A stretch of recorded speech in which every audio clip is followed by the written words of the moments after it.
It's very welcome. We were delighted to be invited as Number 10 Downing Street with a number of our members, most of whom were SMEs, were small and medium-sized enterprises. So, and lots of apprentices, which is always very welcome. We all get very excited about apprentices being in the room. So yeah, great selection and very welcome news, and news that we've been campaigning for probably several years actually now.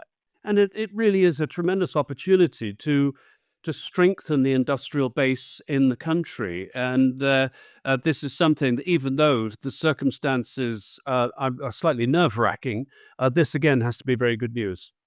Yeah, I mean, obviously, it's hugely unfortunate that we're being, I suppose, being forced to do this by geopolitics. But I think we've certainly learned a lesson from the US in terms of their sort of Buy America type attitude.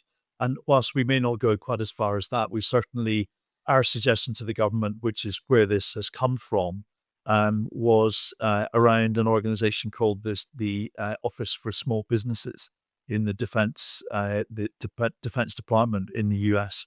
And this hub is really part of that idea that we promoted into the government, and they've taken it and run with it, which is absolutely fantastic. So we can't ask for any more really from the government. They've listened and they're now acting with pace, which is wonderful.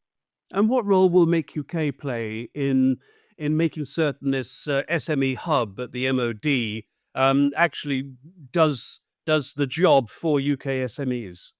Well, the whole idea of this kicked off from a conversation I had with the outgoing director of the Small Business Office in the DoD. I had a long, sort of hour-long Teams call with him, and really that was an eye opener for me in terms of the kind of structure that you would require in the Ministry of Defence to deliver the kind of commitment that the government have made to date.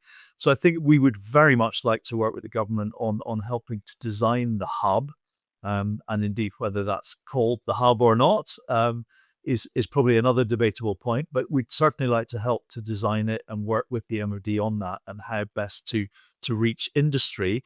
And then perhaps as importantly, potentially more importantly, is then setting the percentages that the MOD and the primes must meet as a minimum percentage of their total spend with SMEs. And that's the really exciting bit.